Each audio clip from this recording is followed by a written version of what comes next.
Naawa ako mga besh, naawa ako sa tupa. So ayun, mumukbang. So, ito yung mga imumukbang natin. So, ayan.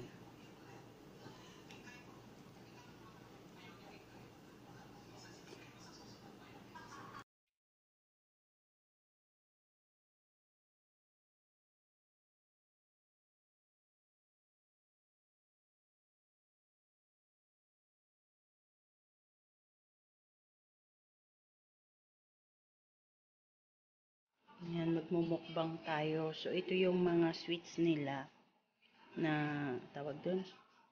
May tawag sila dito, nakalimutan ko lang. And then, ito, ano to, pistachio. And warag anab. Hindi ko alam kung anong English nito. Ito yung Indian food na ano, yung bang dahon ng grapes na may kanin sa loob. Tapos, ayan, tatlong klase yan. Ayan. Isang anghang. Ito na medyo hindi siya masyadong luto. At saka ito. Bali, tatlong store yung pinibilhan nila nito. So, ngayon, titikman natin silang lahat. Hello mga beshi! So, bago natin umpisahan tong ating taste test and mukbang, parang gano'n na, titikman natin yung mga sweets dito na Turkish sweets. May tawag dito yung nakalimutan ko. Tatanong ko na lang, lalagay ko na lang sa description box ang pangalan ng tawag nila dito sa sweets na to is hala. So, ilalagay ko na lang sa description box yung mga pangalan ng hala na to, 'di ba? So, kasi ngayon, today is, ano bang petsa ngayon? So, today is Eid Mubarak, pangalawang Eid ng mga Arabo o mga Muslim ngayong araw na to. And then, meron silang konting celebration, nagkatay sila ng tupa. So, hindi ko na vinidyo yung pagpatay nila ng tupa kasi naawa ako mga besh. Naawa ako sa tupa. So, ayun.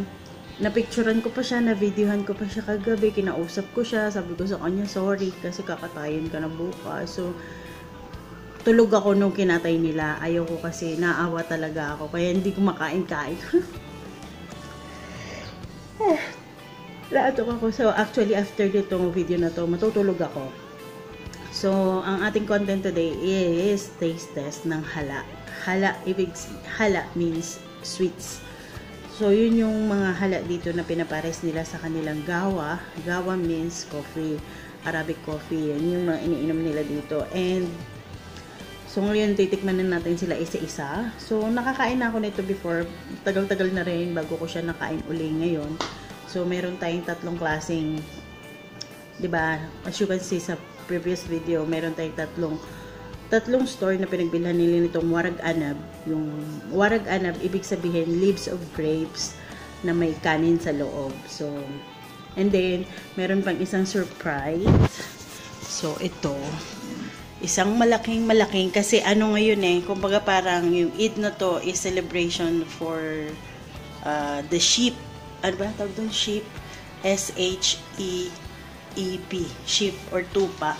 Araw ng tupa ngayon. Araw ng mga karuf. Karuf tawag nila dito. And yung cake nila inspired by karuf. So, kung mapapansin nyo, hindi ko kasi siya binuksan. So, ayan yung kanyang icing, my God, baka malaglag. So, yung kanyang icing is parang inspired by sheep.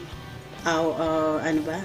Yung parang balat ng tupa, balahibo ng tupa, yung ganyan. Pero sobrang sarap niya, besh. Ang sarap. Masarap yung icing niya kasi hindi siya masyadong matamis. Tapos yun lang, dagdag timbang, besh. So, napaka-dairy ng na to, cake na to. Pero titikman din natin siya ulit para makita nyo kasi kanina nung kumain ako niyan, konti lang. Tinikman ko lang talaga siya as in tinikman ko lang. So, medyo okay naman today. Okay na yung situation ngayong araw na to. Medyo okay na. Nakapag-usap-usap na. And, without further ado, let's begin. So, don't forget to like and subscribe first before you watch this video. Kasi, your like is very important. And, your comment also. Kasi, I love reading comments. And, magkakaroon tayo ng notification shoutout at the end of my video. So, abangan nyo yan, guys. So, malapit na pala announcement. Malapit na po yung aking first year anniversary sa YouTube. So, hopefully, magkakaroon tayo ng giveaway. So, shout out sa mga gusto mag-sponsor dyan. Hindi naman kailangan ng cash. Yung mga gustong mag-sponsor, alam ba, pwede kayong mag-donate ng, or mag-sponsor ng mga bagay, mga gamit sa bahay, make-up. So, open yung aking channel sa mga gustong magbigay ng, or mag-ambag, maging sponsor sa aking giveaway. So, aabangan, hintayin ko na lang kayo. And, if you want to email me on the description box below. Okay? So, mahaba na masyado. So, umpisahan na natin itong lamunan na to. Okay. Nabawasan na yung taba ko. Okay. So, first nakakainin. Ito na yung mga hala nila. So, masyado siyang oily, besh. Kasi nga, iwan ko yata parang, hindi ko alam kung binibake nila ito, pero sobrang sarap. So, mini, mo. Sana uunahin natin dito. So, this is the pistachio wrap.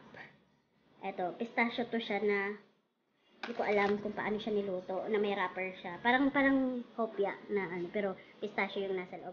Pero sobrang tamis nito, pero kakagat lang tayo. Kasi hindi ako masyado sa matamis. Tingnan mo, kumain ako matamis kanina, sumakit ang ulo ko. So, ayan, kain tayo, ha. Ano to? Hindi ko Hindi ko siya bet. Para siyang, hindi ko alam kung ano yung nasa loob niya. Oo nga, para siyang pistachio. Pero mayroong siyang halo. Hindi ko alam kung ano pa yung hinalo nila dito. Hindi ko siya bet. So, next naman ang kakainin natin is ito. Ito naman, hindi ko alam kung ano yung nasa loob nito. Parang siya, mani yata. May mani siya. So, to siya? Puff pastry na nilagyan nila ng palaman. So, ayan. Titingnan natin kung anong palaman ito.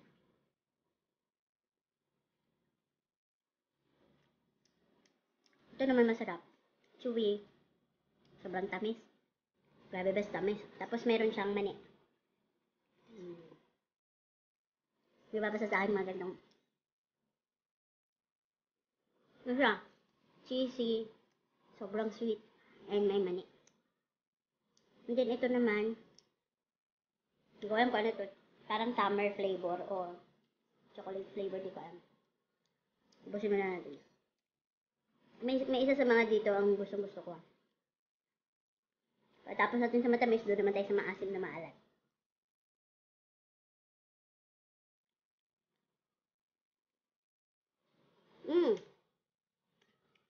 Ito toffee flavor. Ano din siya puff, pero hindi ko siya bet. So dito naman tayo sa, ito talaga yung totoong pistachio na buo-buo. Ayan. Ito yung sinasabi ko na iuwi ko, bibigay ko kay Justify kasi mahilig si Justify sa pistachio. Ayan. Tikman na natin.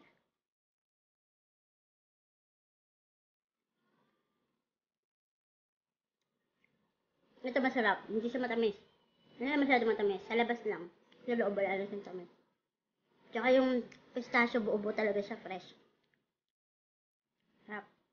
Mahilig ako sa mga ganito yung mga parang mga mani-mani. Sarap. Harap hindi siya masyado matamis. Hindi ko bet yung isa, dalawa, tatlong klase. 4. Tatlo. Ito naman.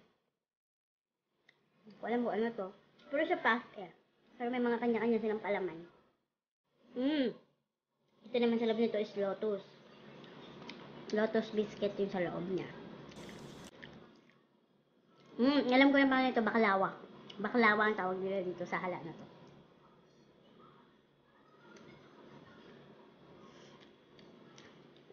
Wala, hangin. Hindi ko siya type. Ito. Parang yung ito lang din. Parang ito, pero ayan. Magkaiba lang sila ng kulay. Ito meron siyang chocolate flavor. Ito naman wala.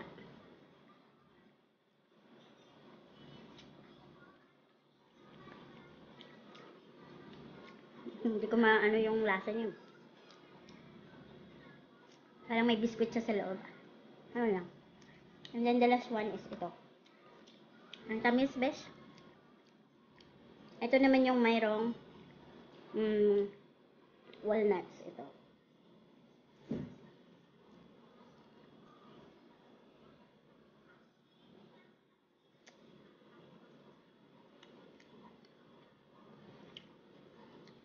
Bet ko to. Kaya sila ng pistachio. Ito, tsaka ito. Gusto ko kasi ito walnuts, ito pistachio. Masarap. Ngayon, punta na tayo sa next.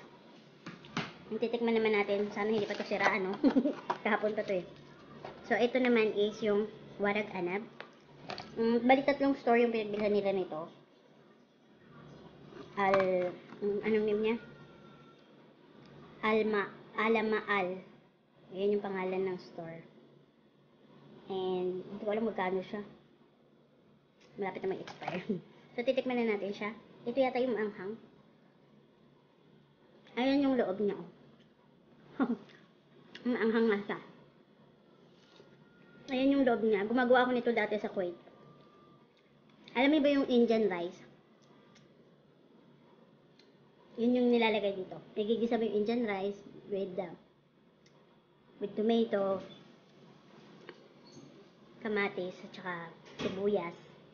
Tapos lalagyan mo siya ng pomegranate. Ano may tawag nun? Yung lips roman. Yung parang yung pomegranate ba yun? Pomegranate na sauce. Para yun yung kasi nagdadala na asim-asim. Tapos pag niluto mo to siya, lalagay mo siya sa kaldero, lalagay mo ng patata sa ilalim para hindi siya directly masusunog. Tapos magbe-blend ka ng mga sauce. Yun yung dips roman na sauce, tomato paste, kamatis, bak tunas, yung parsley, tapos itimplahan mo siya seasoning, paminta, lahat na kung anong gusto mong panimpla, lemon. Kasi yung pag maasim kasi matagal siyang masira. And then pag na-blend mo na siya, ibubuhos mo na siya doon sa ginawa mong mga ito. Naka-file na siya sa kaldero. Tapos, bago mo siya iluluto, kukuha ka ng mabigat na pinggan na kasyang-kasya doon na itataob pang takip mo doon sa loob ng kaldero na may mga warag anab. Yun kasi yung dadagan sa kanya habang nagbuboil siya para hindi siya masira. Hindi siya magbukadkad ng ganun. Kailangan may pabigat siya.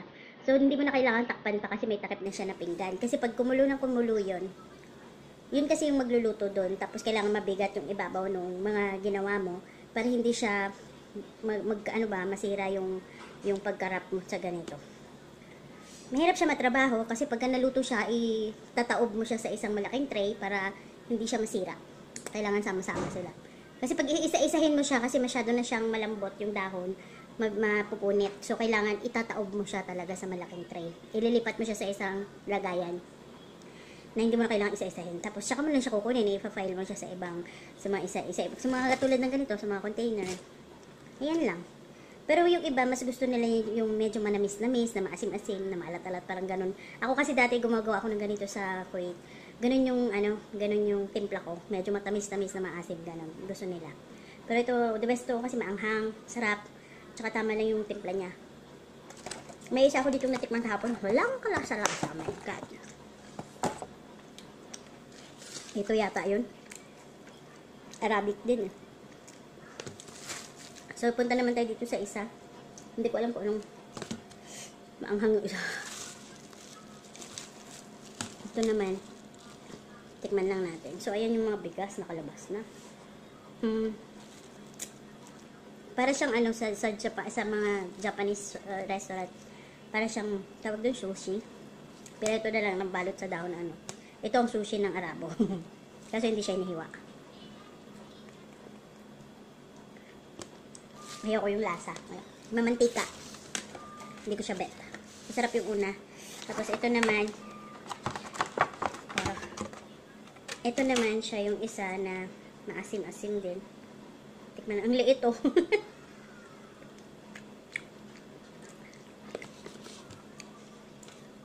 Hindi ko siya bet, besh. Wala. Ganun tong dalawa. Hindi ko bet yung lasa nito. Ito masarap. Ayan.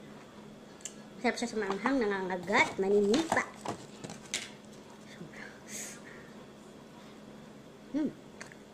Masarap siya. Kahit ito lang kainin mo. Kasi kanin na siya. Paano na may ulam ka pa. So next naman titignan natin is yung cake. So ngayon naman titikman naman natin tong cake ng mga tupa. So, masarap siya. Titikman na natin mga guys. So, habang nanonood ako kay Michelle D. Ano siya yung sa loob niya? Yung cake niya sa loob is chiffon cake. tawag doon? Chiffon cake. Sipon cake. Ayan.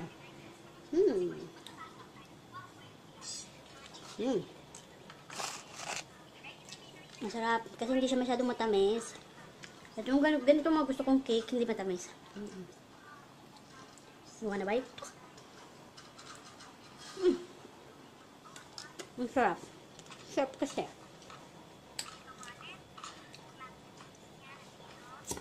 So, ang sarap niya. So, that's it. So, that's it mga beshies. Thank you so much for watching and don't forget to like and subscribe.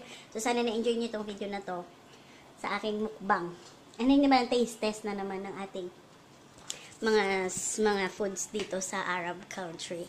So, yun lang. Maraming salamat sa panonood and I would like to have a notification shout out to the 2 person who are watching my video, yung mga bago sa channel ko.